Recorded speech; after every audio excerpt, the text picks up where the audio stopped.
เนี่ยพิซซ่าพิซซ่าสบายดีจ้าพิซซ่าพิซซ่าพิซซ่าสบายดีสบายดีทุกคนนะน้องกินกันมาเด้อกินกันมาเลยฝนตกฝนตก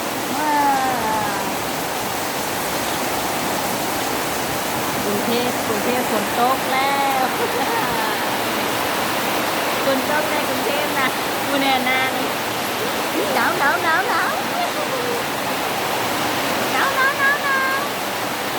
อุ้ยอันเขาอมเขาปากนะแม่ไม่ใช่เอาเขาปากลูกบอนี่ย้ายของเล่นมาได้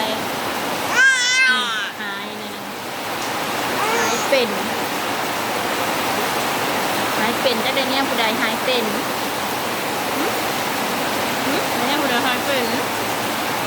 มีปมนั่นแหละคนนี้คนมาเลยเรียกคนพาปีนะ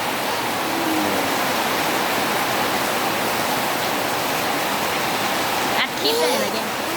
อัดคลิปได้อะไรเงี้ย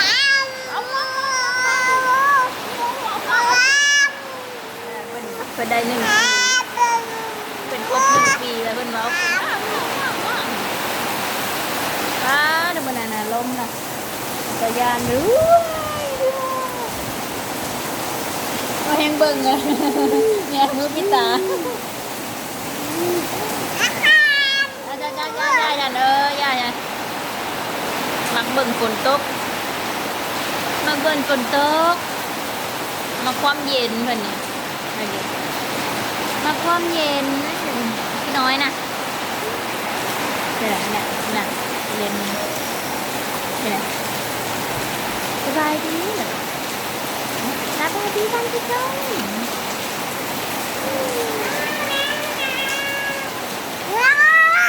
ด้านนะเนี่ยตุ๊กตาก็มันก็เห็นฝนตกเลยก็มันก็เห็นฝนตกแล้วเป็นอันนี้รถนะบรรยากาศอะไรบรรยากาศรถติดบรรยากาศรถติดแต่เหมือนกีตาร์ว้ายลมเป็นคนได้นี่แกมันลมมากเลยนะเกียร์ก็เลยมันสบาย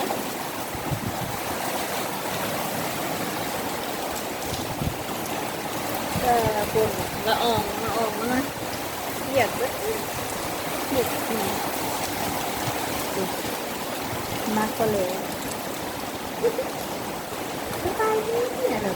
มากินกันเด้อเรากดไลค์กดแชร์เด้อถ่ายที่ครั้งแรกก็ลูกน้อยเนี่ยก็ลูกน้อยเนี่ย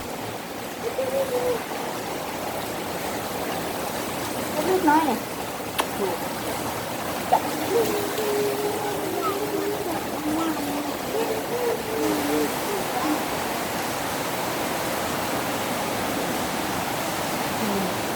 น้อย1 ปีนะเล่นอ๋อเล่นก้อน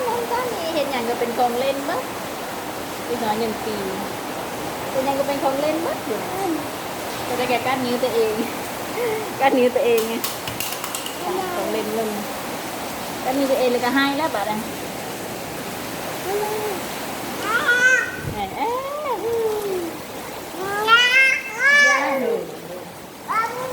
อบูเสียงดังเลยโอ้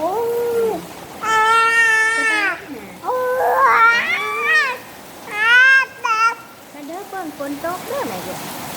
ฝนตกเด้อว้า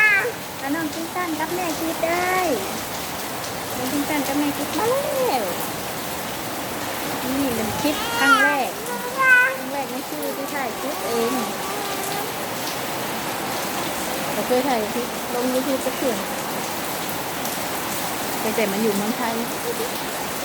ไปมาจนมาได้ลูกอยู่เมืองไทยไปมาจนได้ลูก1 ปีว่าถึงเมื่อบ้านนี่เมื่อบ้านกับ ดี๋ยวฟังเบิ่งสัก2-3 เดือนก่อนให้ลูกย่างได้เลยว่าจะทำมาบ้างยังไม่ได้กินยังไม่เคยเห็นนาไม่เท่าได้เสื้อไม่เท่าได้เสื้อเลยเกือบเกินหน้านี่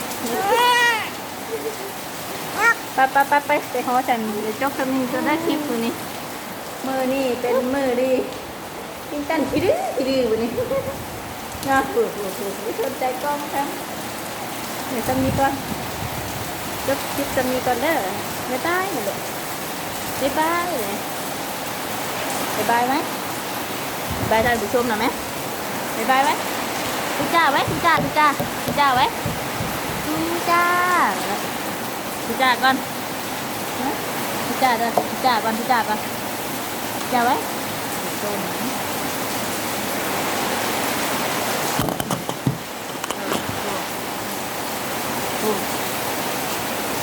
เอาไว้ละซ้ำนี้เถอะเพราะซ้ำนี้เนาะเดี๋ยวพาลูกไปย่างเล่นก่อน